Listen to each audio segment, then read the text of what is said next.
कैसे हैं आप लोग? Good afternoon. मैं रवि तिवारी और सिलोलिन जो आपका बहुप्रतीक्षित टॉपिक था, सिलोलिन को लेके आपके सामने हूं, है ना। आप लोग बहुत सिलोलिन पढ़ना चाह रहे थे, मैंने कहा मैं भी सिलोलिन पढ़ा दूं, है ना। तो सिलोलिन जो आपको पढ़ाता हूं और लगभग सिलोलिन के बाद हम लोगों के जो है अच्छी हो जाएंगी चीजें हम लोगों के लिए सिलोलिन के बाद। तो आइए सिलोलिन पे बात करते हैं। सिलोलिन में एक महत्वपूर्ण टॉपिक है आपके रीजनिंग का। सिलोलिन की क्लास मैं 4 पार्ट में लूंगा, पहले प्लानिंग समझ लीजिए। सिलोलिन की क्लास मैं 4 पार्ट में लूंगा, 4 पार्ट में लूंगा। क्लियर है? आज इंट्रोडक्शन पार्ट थोड़ा सा छोटा होगा, 20 से 25 मिनट का इंट्रोडक्शन पार्ट होगा जिसमें हम चीजों को पहचानेंगे। 2 पार्ट ऐसे होंगे जिसमें मैं आपको पूरा थ्योरी पढ़ाऊंगा, कंडीशन सॉल्व कराऊंगा, पॉसिबिलिटीज के केस सॉल्व कराऊंगा, और लास्ट पार्ट ऐसा होगा जिसमें आपको क्वेश्चन पढ़ाऊंगा। इसका मतलब है पहला क्लास आज इंट्रोडक्शन है, दूसरा और तीसरा क्लास जो हम लोगों का होगा वो पूरा स्ट्रक्चर पे होगा, और लास्ट क्लास में आपका होगा वो क्वेश्चन सेगमेंट सॉल्यूशन पे होगा। 4 क्लास में आपकी क्लियर करूंगा सिलोलिन पर, 4 क्लास में पढ़ाऊंगा। आज कल परसों और नरसों 4 दिन में आपको सिलोलिन का कोई भी क्वेश्चन अब आपके किसी भी एग्जाम में गलत नहीं होगा। सिलोलिन का कोई भी क्वेश्चन किसी भी एग्जाम में गलत नहीं होगा। क्लियर? आइए अब पहले आपके कुछ कमेंट्स ले लेता हूं। आइए कमेंट्स आपके क्या कह रहे हैं। आके okay sir, video not open. Sir video नहीं चल रही है। वीडियो चल रही है क्या? वीडियो चल रही है भाई?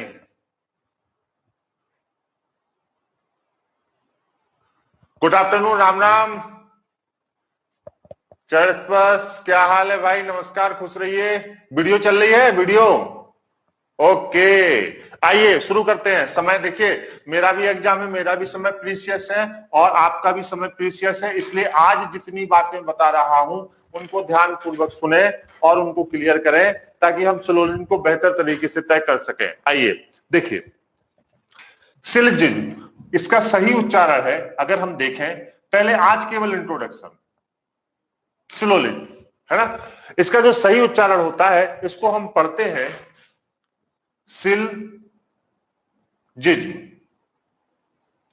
बोलने को तो हम कुछ भी बोल दें, है ना, सिलोलिन बोल देते हैं, जो हमारी जबान पे आता है बोल देते हैं, लेकिन सही उच्चारण जो इसका विधिवत उच्चारण होता है उस विधिवत उच्चारण को इसके क्या होना चाहिए बताइए? सिलजिज्म होना चाहिए, या हमें हिंदी में पढ़ना चाहिए तो सिलजिज्म पढ़ना चाहिए। सिलोलिन एक ग्रीक या रोमन भाषा का शब्द है, ग्रीक या रोमन भाषा का शब्द है जिसका शाब्दिक अर्थ होता है एक साथ कहना, एक साथ कहना, to speak together, to speak together. Greek सिलोलिन जो है वो ग्रीक या रोमन भाषा का शब्द है जिसका शाब्दिक अर्थ होता है एक साथ कहना, टू स्पीक टुगेदर, एक साथ कहना। इसको हम क्या कहते हैं? सिलोलिन कहते हैं। आइए अब सिलोलिन पे और आगे बात करते हैं थोड़ी सी। ग्रीक या रोमन, किसको एक साथ कहना? 2 भाग सिलोलिन के होते हैं, या हम 2 हिस्सों में सिलोलिन को पढ़ते हैं। एक हिस्से को हम कहते हैं, सिलोलिन के एक हिस्से को हम कहते हैं कथन, और सिलोलिन के दूसरे हिस्से को हम कहते हैं निष्कर्ष। फिर सुनिए, सिलोलिन के एक हिस्से को हम कहते हैं कथन और दूसरे हिस्से को हम क्या कहते हैं बताइए? निष्कर्ष कहते हैं। 1 मिनट, मार्कर थोड़ा सा कम चल रहा है, मैं कुछ चाहिए डाल लूं, 1 मिनट। एक हिस्से को कहते हैं कथन और दूसरे हिस्से को सिलोलिन के क्या कहते हैं बताइए? निष्कर्ष कहते हैं। निष्कर्ष कहते हैं दूसरे हिस्से को। चलो जल्दी, दूसरे हिस्से को हम कहते हैं बताइए निष्कर्ष, है ना। कथन और निष्कर्ष, ये कथन है। कथन के अलावा हम इंग्लिश में इसको स्टेटमेंट भी कहते हैं, इसको हम तर्कवाक्य भी कहते हैं, इसको हम आधार वाक्य भी कहते हैं।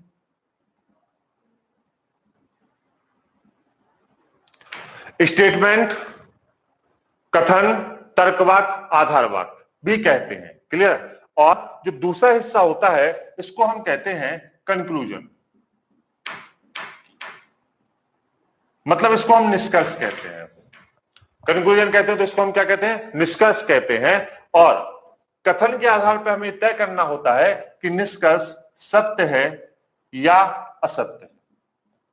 या दो और तरीके होते हैं, निष्कर्ष वैध है, वैलिड है या अवैध, इनवैलिड। तो दो भाषाओं में हमसे पूछा जाता है, निष्कर्ष सत्य है या असत्य है और निष्कर्ष वैध है या अवैध है। क्लियर? ग्रीक भाषा का शब्द है। अब हमने ये देखा कि इसको हम एक साथ कहना क्यों कहते हैं, इस लैंग्वेज में कौन सी ऐसी बात है कि हमने इसका शाब्दिक अर्थ एक साथ कहना कहा। जैसे जब हम कोई स्टेटमेंट आपको देते हैं तो स्टेटमेंट में हम आपको सूचना देते हैं, जानकारी देते हैं, है ना, और हम ये चाहते हैं कि उस जानकारी से आप बताएं कि निष्कर्ष में दी गई उस सूचना से देख के बताएं कि निष्कर्ष में हुई जानकारी आपको प्राप्त हो रही है कि नहीं हो रही है, निष्कर्ष में मिलने वाली जानकारी आपको प्राप्त हो रही है कि नहीं हो रही है। तो हम स्टेटमेंट को सूचना कहते हैं और इसको हम क्या कहते हैं बताइए, सूचना से जो प्राप्त होता है उसको हम क्या कहते हैं, निष्कर्ष कहते हैं। और निष्कर्ष कैसा होता है, सत्य या असत्य। निष्कर्ष कैसा होता है, सत्य या असत्य। आइए, अगर सत्य असत्य निष्कर्ष यहां पे होते हैं, सत्य असत्य निष्कर्ष यहां पे होते हैं, तो इन निष्कर्षों की परिधि क्या होती है उनको भी देखना जरूरी है। जैसे स्टेटमेंट एक हो सकता है, दो हो सकते हैं, दो से ज्यादा हो सकते हैं, तो हमें कहेंगे दो या दो से अधिक स्टेटमेंट्स को एक साथ कहकर, दो या दो से अधिक सूचनाओं को, स्टेटमेंट्स को, कथनों को, तर्क वाक्यों को, दो या दो से अधिक स्टेटमेंट्स को एक साथ कहकर उनसे वैध या सत्य निष्कर्ष प्राप्त करने की प्रक्रिया को ही न्याय निगमन या सिलोजिज्म कहते हैं। दो या दो से अधिक कथनों को या सूचनाओं को एक साथ कहकर, दो या दो से अधिक कथनों को या सूचनाओं को एक साथ कहकर उनसे वैध या सत्य निष्कर्ष प्राप्त करने की जो प्रक्रिया है उसी को हम क्या कहते हैं, न्याय निगमन या सिलोजिज्म कहते हैं। क्या कहते हैं, न्याय निगमन या सिलोजिज्म कहते हैं। तो इतना स्ट्रक्चर जो मैंने साफ बनाया है वो क्लियर हुआ कि नहीं हुआ, आप बताइए, है ना।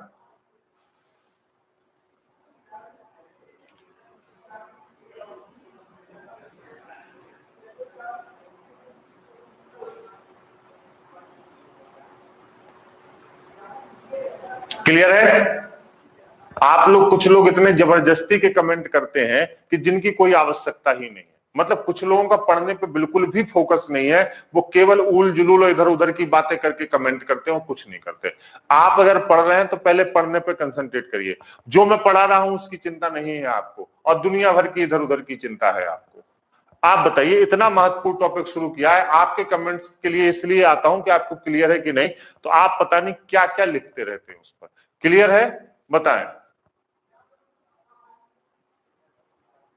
आइए, क्लियर है? आइए,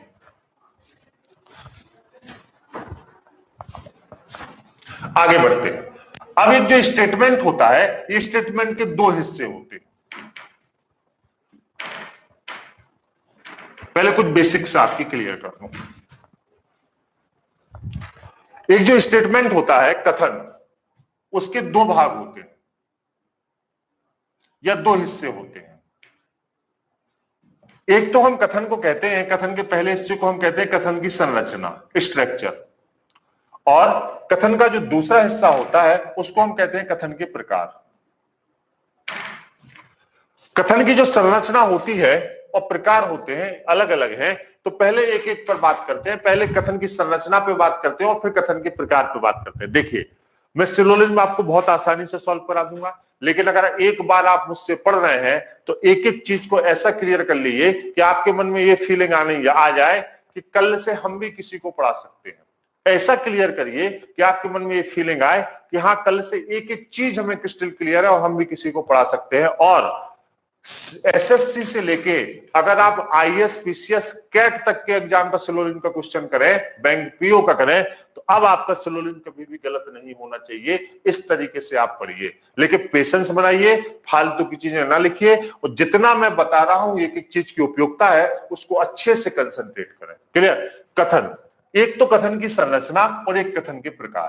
पहले कथन की संरचना पे बात करते हैं कि कथन की संरचना होती क्या है। आइए, और उसके बाद प्रकार पे बात करेंगे। तो पहले संरचना पे बात करते हैं। आइए, जैसे कोई कथन है, उसकी संरचना के आधार क्या है? जैसे कोई कथन है, उसकी संरचना के आधार क्या है? तो एक जो कथन होता है वो तीन प्रकार के टर्म्स से मिलकर बना होता है। एक जो कथन होता है वो 3 प्रकार के टर्म्स से मिलकर बना होता है। क्लियर? कौन कौन से 3 प्रकार के कथन होते हैं इसमें, टर्म्स होते हैं। एक टर्म को हम कहते हैं उद्देश्य पद। उद्देश्य पद, इसको हम कहते हैं सब्जेक्ट टर्म। Subject term. दूसरे को हम कहते हैं विधेय पद। विधेय पद, इसको हम कहते हैं प्रीडिकेट टर्म। Predicate term. और तीसरे को हम कहते हैं मध्य पद। मध्य पद, इसको हम कहते हैं मिडिल टर्म। Middle term. एक कथन की जो संरचना होती है उनमें 3 तरह के तत्व होते हैं, उद्देश्य पद, विधेय पद, मिडिल टर्म। हमें पहचानना जरूरी है कि कैसे हम किसी पद को उद्देश्य पद मानते हैं, विधेय पद मानते हैं, मिडिल टर्म मानते हैं। जैसे मैंने कोई वाक्य लिखा, मैंने कहा राम एक अच्छा लड़का है।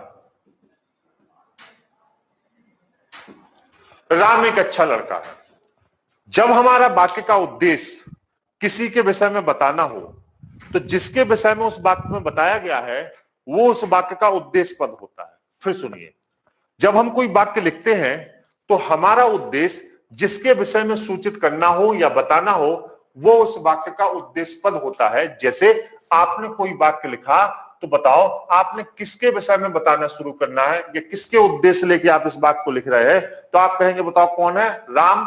तो इसका मतलब यह है जिसके विषय में सूचना वाक्य में दी गई हो या जिसके विषय में बताया गया हो उस व्यक्ति को बताओ क्या कहते हैं, उद्देश्य पद कहते हैं।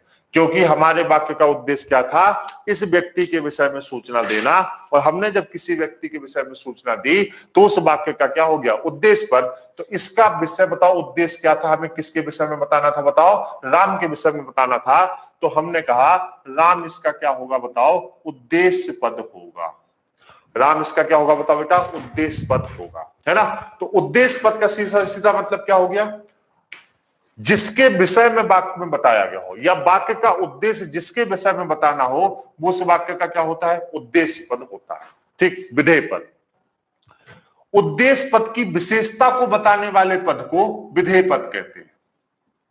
विधेय पद ऐसा पद जो उद्देश्य पद की विशेषता को बताए। जैसे हमें जिसके बारे में बताना है वो तो उद्देश्य हो गया, और हमें जिसके बारे में जो बताना है वो विधेय हो गया। हमें जिसके बारे में बताना है वो उद्देश्य हो गया, और हमें जिसके बारे में उसकी जो विशेषता बतानी है वो क्या हो गया, विधेय पद। तो विधेय पद क्या होता है, तो हम सीधे लिखेंगे उद्देश्य पद की विशेषता को, उद्देश्य पद की विशेषता को बताने वाले पद को विधेय पद कहते हैं। उद्देश्य पद की विशेषता को बताने वाले पद को विधेय पद कहते हैं। उद्देश्य पद की विशेषता को बताने वाले पद को विधेय पद कहते हैं। तो जिस वाक्य में जिसके विषय में कहा गया उद्देश्य पद और उसकी विशेषता को बताने वाले को क्या कहते हैं, विधेय पद।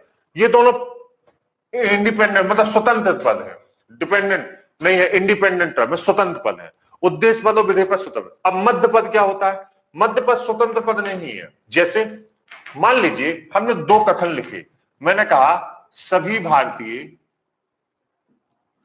भारतीय अच्छे हैं, और फिर मैंने लिखा सभी अच्छे नागरिक हैं। सभी अच्छे नागरिक हैं। तो अगर हम इस टर्म को देखें तो इन दोनों टर्म के उद्देश्य और विधेय पद अलग अलग होंगे। कैसे, जैसे जब आपने इसको देखा तो आपने जब ऊपर वाले टर्म को देखा तो किसके विषय में बता रहे थे, भारतीय।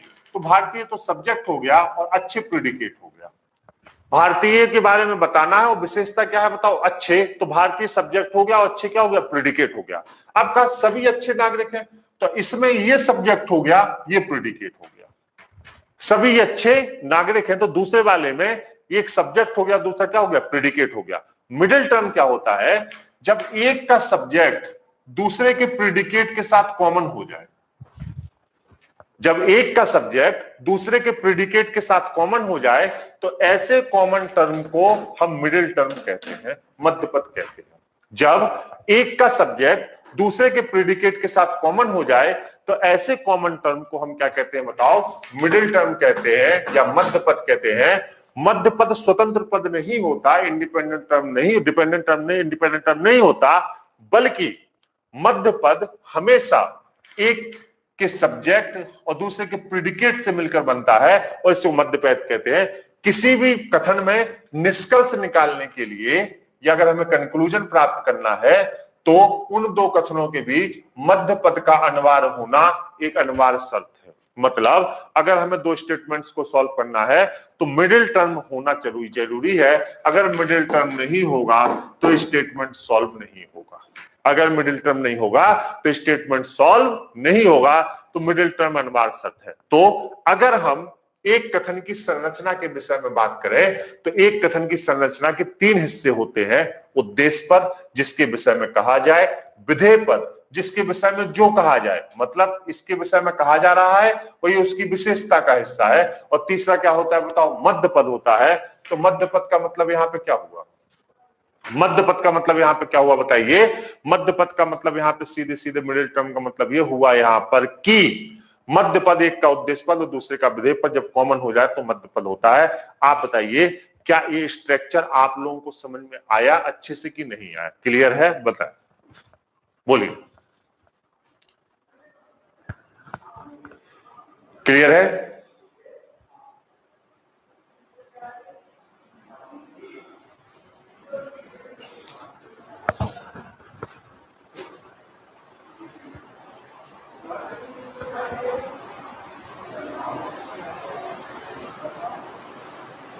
मजा आ रहा है ना?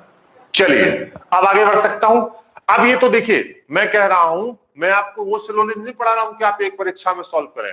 मैं आपको वो सिलोनिम पढ़ाने चल रहा हूं कि जीवन में अगर आप कभी भी सिलोनिम, कैट का पेपर भी मिल जाए तो सिलोनिम सॉल्व हो जाए।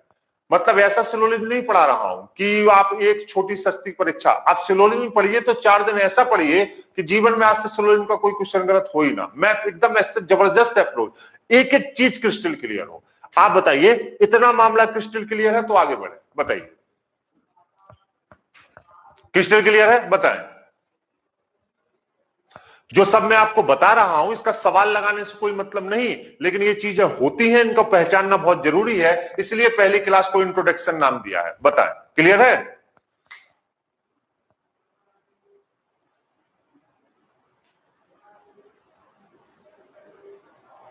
ओके।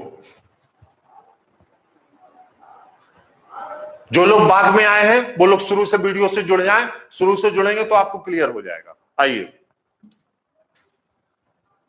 जो लोग बाद में जुड़ रहे हैं वो जुड़ जाएं।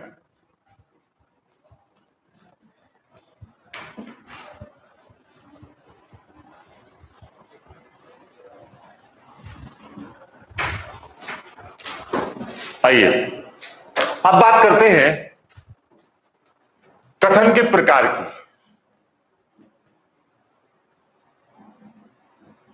संरचना के बाद बात करते हैं प्रकार की। कथन के प्रकार कितने होते हैं? देखिए जब हम किसी समाज में रहते हैं, पहले मैं कुछ कमेंट लिख लूं, आप लोग भयंकर बड़े बड़े कमेंट ले रहे हैं। हाँ, मैक्सवेल लिख रहे हैं, सर आप कितने दिन से दिलासा दे रहे हैं कि पीछे का वीडियो चलेगा, पता नहीं कब चलेगा। सर अगर पेपर नजदीक आ गया हो तो हम पढ़ेंगे या रिवीजन करेंगे। कौन सा पेपर नजदीक है? वीडियो के पेपर की तो अभी आपकी डेट ही नहीं आई। कौन से पेपर, किस पेपर के लिए एडमिशन लिए हैं? मैं आपकी भाषा में आपको समझाता हूं, किस पेपर के लिए एडमिशन लिए हैं आप?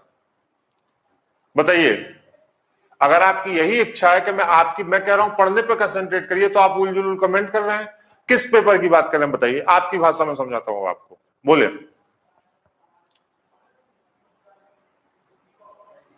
तो वीडियो का पेपर कब आ गया है नजदीक? अभी डेट आई है वीडियो के पेपर की। अपना आईएएस के एग्जाम की, मेंस की प्रिपरेशन छोड़ के आपको पढ़ा रहा हूं, फिर आप ये उलझुल कमेंट क्यों कर रहे हैं आप लोग?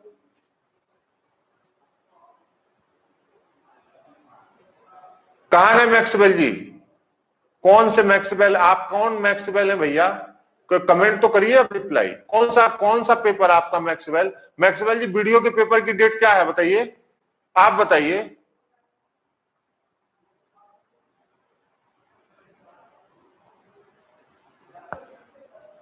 आप लोगों की एक एक बात सुनते हैं तब भी आप लोग ऐसा कहते हैं, दिलासा दे रहे हैं। मैं क्यों दिलासा दूंगा यार? मैं अगर इतना ही ऐसा ही होता तो मैं इतने वीडियो प्राइवेट नहीं कराता। 70 वीडियो खोले हुए हैं आपके लिए मैंने अपने, आपकी रिक्वेस्ट पर। अगर कोई टेक्निकल प्रॉब्लम है तो मैं जाके बैठूं क्या वहां पे उसको सॉल्व करने के लिए, कि मैनेजमेंट बैठेगा?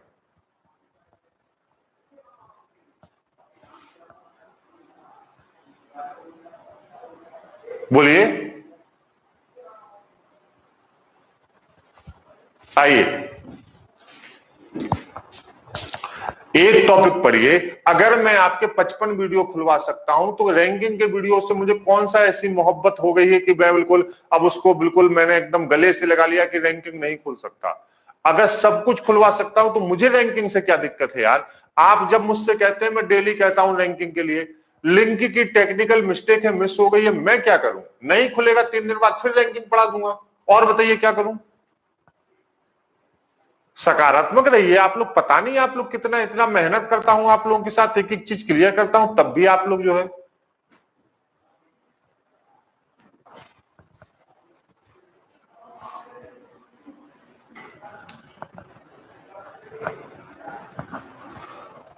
आइए देखिए, आप लोग प्लीज पढ़ाई पर कंसंट्रेट करें। इस समय देखिए मेरे ऊपर भी पढ़ाई का प्रेशर बहुत है, इसीलिए समय निकाल के आपके लिए आता हूं, और प्लीज पढ़ने पर कंसंट्रेट करें, है ना? आइए देखिए, जैसे जब हम किसी समाज में रहते हैं तो हम अपनी अभिव्यक्ति के लिए तरीके बनाते हैं। कैसे हम अपने आप को अभिव्यक्त कर सकते हैं, कैसे हम अपने बारे में सोच सकते हैं, क्या हम अपने बारे में कर सकते हैं। जब हम किसी समाज में होते हैं तो हम अपनी अभिव्यक्ति के तरीके, जैसे मैं किसी भाषा में बोल रहा हूं और आप मुझे इसी भाषा में समझ रहे हैं, इसका मतलब यह है कि हम दोनों के बीच में ये भाषा कॉमन है, जिसमें आप मेरी बात सुन पा रहे हो, मैं आपकी बात सुन पा रहा हूं। क्लियर है? तो इसको हम लोग कहते हैं भाषा प्रतीक। कभी भी इंटरेक्शन या अपनी अभिव्यक्ति के लिए हर एक भाषा का निर्माण किया जाता है, ठीक है? और हम अपनी किसी भी भाषा में अपनी चीजों को आपको व्यक्त कर सकते हैं। सिलोलिन भी यही चाहता है, सिलोलिन भी यही चाहता है, लेकिन सिलोलिन आपको स्ट्रिक्ट करता है। कैसे? सिलोलिन के द्वारा भी आप अपने मन की अभिव्यक्ति या सूचना को सामने वाले को दे सकते हो। सिलोलिन के द्वारा भी या वाया सिलोलिन भी आप अपने मन की अभिव्यक्तियों को सामने वाले से कह सकते हैं, बोल सकते हैं, बता सकते हैं। सिलोलिन के द्वारा भी, है ना, बता सकते हैं आप। लेकिन सिलोलिन के द्वारा जो आपके बताने के तरीके हैं वो 4 हो सकते हैं। जैसे अभी मैं आपसे बोल रहा हूं तो मैं किसी भी सफिक्स प्रीफिक्स के साथ बोल सकता हूं, कहीं भी वाक्य शुरू कर सकता हूं, कहीं भी वाक्य खत्म कर सकता हूं। कमेंट बॉक्स से हट जाएं और केवल पढ़ने पर कंसंट्रेट करें अगर जीवन में कुछ करना चाहते हैं। कमेंट बॉक्स से बिल्कुल हट जाओ, मेरी बातों को ध्यान से सुने।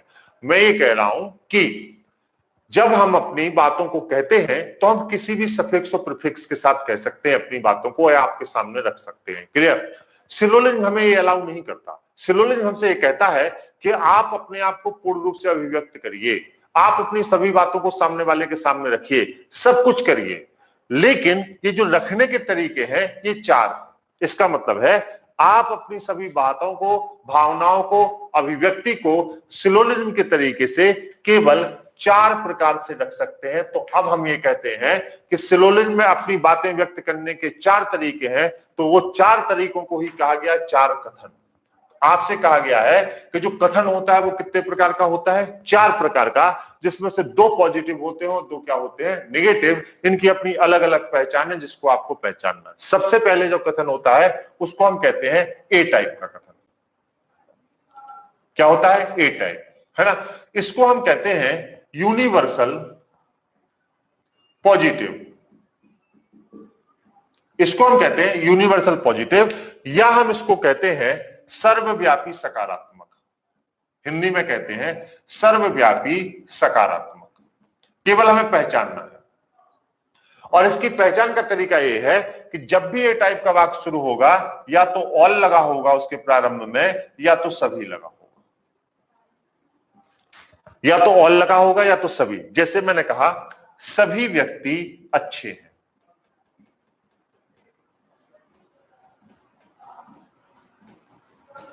या इसको सांकेतिक रूप में लिखें तो हम कहेंगे all A are B.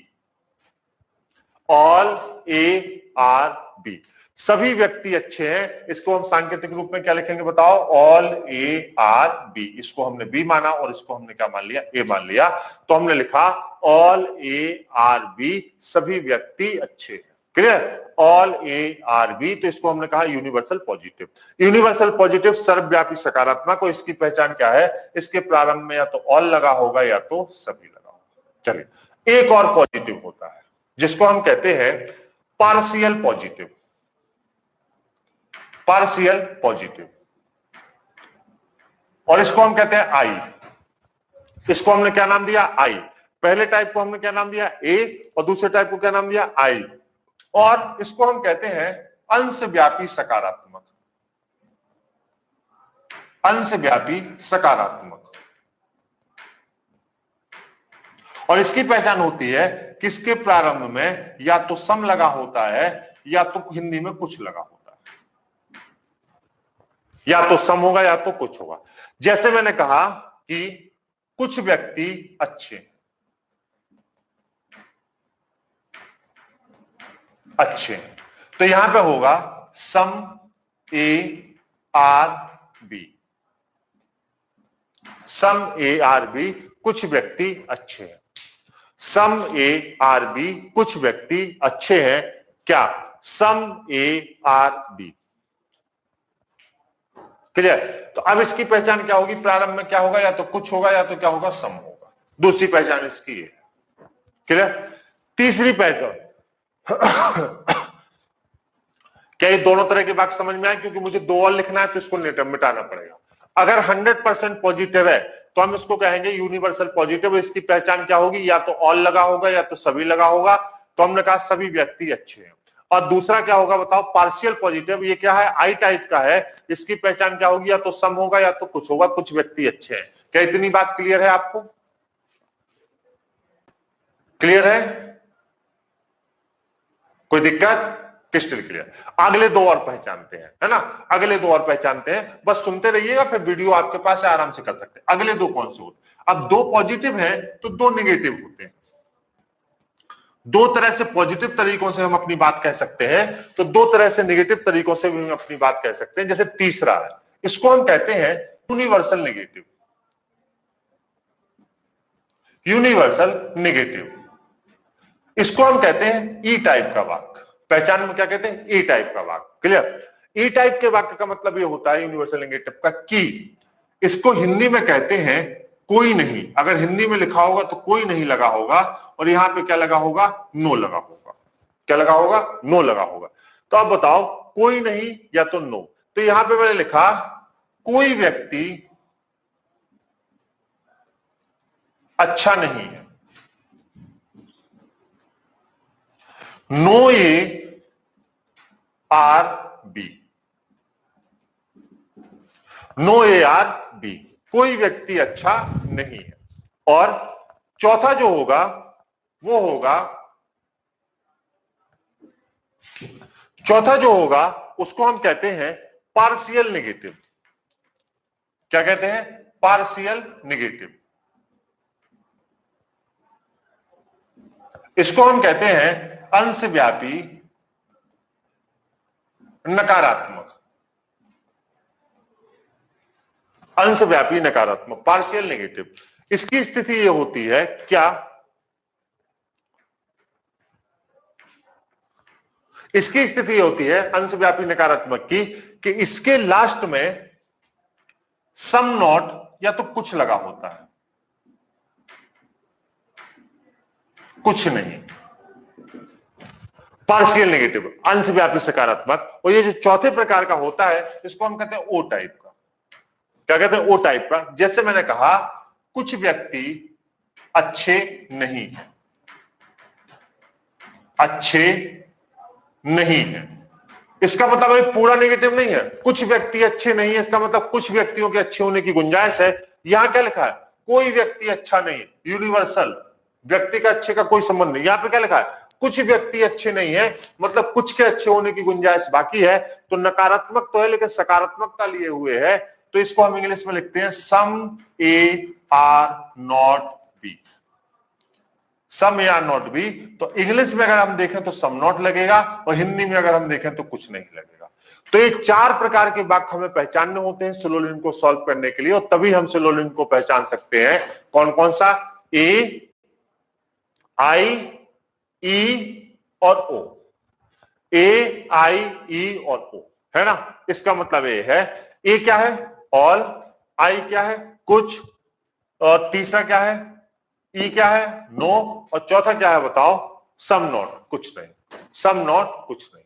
Clear? ये 4 प्रकार के वाक्य यहां पे होते हैं। क्लियर? अब अगर हम इन चारों को एक साथ लेके तो हम ये कह सकते हैं कि ये 2 समझ में आए कि नहीं आपको? बताएं, क्लियर हुआ कि नहीं? पहले बताइए, क्लियर है? क्लियर है?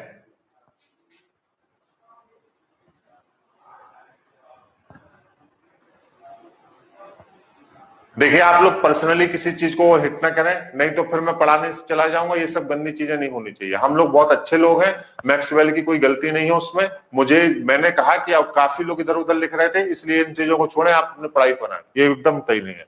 ब्लॉक कर दूंगा, नहीं तो हालत खराब कर दूंगा। फर्जी बात नहीं, गलत काम नहीं। आइए, क्लियर है कि नहीं? अब ये देखिए यहाँ पर कि 4 जो वाक्य होते हैं, इन चारों वाक्यों को अगर हम एक साथ पहचान के साथ लिखें तो हम कैसे लिख सकते हैं? जैसे अब मैं एक ही फ्रेम में चारों को लिखता हूं। सबसे पहला कौन सा टाइप है बताओ? ए। ए की पहचान क्या है? या तो ऑल लगा होगा और या तो सभी लगा होगा, ए टाइप। दूसरा क्या है? आई। क्या है बताओ? या तो सम लगा होगा या तो कुछ लगा होगा। तीसरा क्या है? ई। या तो नो लगा होगा या तो हिंदी में कोई नहीं लगा होगा। और चौथा क्या है? ओ। इसका मतलब यह है यहां पर कि या तो सम नॉट लगा होगा या कुछ नहीं लगा होगा। A, I, E, O. A, I, E, O.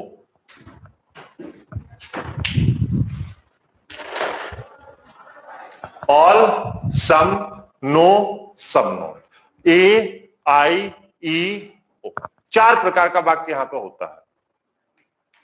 Clear ही बात? इन चारों प्रकार को पहचाने। तो आज हम लोगों ने पहचान में क्या क्या पढ़ा? छोटी क्लास है आपकी। सिलोलिन का अर्थ, दूसरा सिलोलिन के वाक्य कथन की संरचना, और तीसरा प्रकार। अब ध्यान से मेरी बात सुनिएगा। हो सकता है मैं आज शाम को 6:30 बजे से फिर आपकी क्लास लूं। हो सकता है सिलोलिन के पार्ट 2 की क्लास में शाम को 6:30 या 6 बजे फिर लूं, क्योंकि मैं चाहता हूं कि जिनका युवा विकास दल अधिकारी का पेपर 16 तारीख को है, मैं उनको एक दिन में 2 क्लासेस दूं और आप लोगों का सिलोलिन कल परसों तक खत्म हो जाए, है ना। तो मैं एक बार कोशिश करता हूं, क्योंकि अभी स्टूडियो खाली नहीं है और 1:45 बजे से स्टूडियो में दूसरी क्लास है, तो मुझे अपनी क्लास छोड़नी पड़ेगी। लेकिन मैं चाहता हूं कि 2 घंटे की क्लास एक दिन में दूं, तो शाम को फिर आऊंगा और फिर हो सकता है 6, सवा 6 बजे से आपकी क्लास हो। लेकिन शाम को नेट की प्रॉब्लम होती है तो ये कंफर्म नहीं है, लेकिन आप लोग मेंटली प्रिपेयर रहिएगा कि 6, 6:30 बजे भी आपकी क्लास सिलोलिन की हो सकती है ना। नहीं हो पाई तो कल होगी, और कोशिश करेंगे कि 6, 6:30 बजे 1-1.5 घंटे की क्लास ले लें, क्योंकि शाम को नेट सफरिंग में बहुत दिक्कत आती है, क्लासेस लाइव नहीं चल पाती, अच्छी नहीं चल पाती, और ये आपका महत्वपूर्ण टॉपिक है। इसलिए या तो मैं रात में क्लास करवाऊंगा आपकी, या फिर कल मैं इसी समय लंबी क्लास आपकी 12 से लेकर 1:45 बजे तक लूंगा, है ना। तो कल की क्लास बहुत महत्वपूर्ण है। आज मैं अपनी क्लास को यहीं छोड़ रहा हूं। मस्त रहें, परेशान मत हो और अच्छे से पढ़ाई करें, है ना। देखिए, जब प्रेशर में लोग होते हैं, मैं भी इस समय प्रेशर में हूं, तो इरिटेशन जल्दी होता है ना। आप लोग परिवार के सदस्य हैं तो इतनी चीजों को सोचा करिए, और गलत चीज है नहीं। मैं मैनेजमेंट से डेली, आप कहते हैं, मैं डेली मैनेजमेंट से कहता हूं कि वीडियोज खोल दीजिए। आपकी वीडियो को मुझसे ब्लॉक करने में क्या होगा? मैं क्यों ब्लॉक कराऊंगा वीडियो? अरे मैं तो इतना कह रहा हूं कि नहीं खुलेगा तो मैं रैंकिंग फिर पढ़ा दूंगा यार। अगर मान लो लिंक मिस हो गई है, कोई दिक्कत है, तो मैं फिर पढ़ा दूंगा, कोई दिक्कत थोड़ी ना है। चलिए, चला जाए अब। ओके, चलो, okay, bye bye, take care, thank you so much.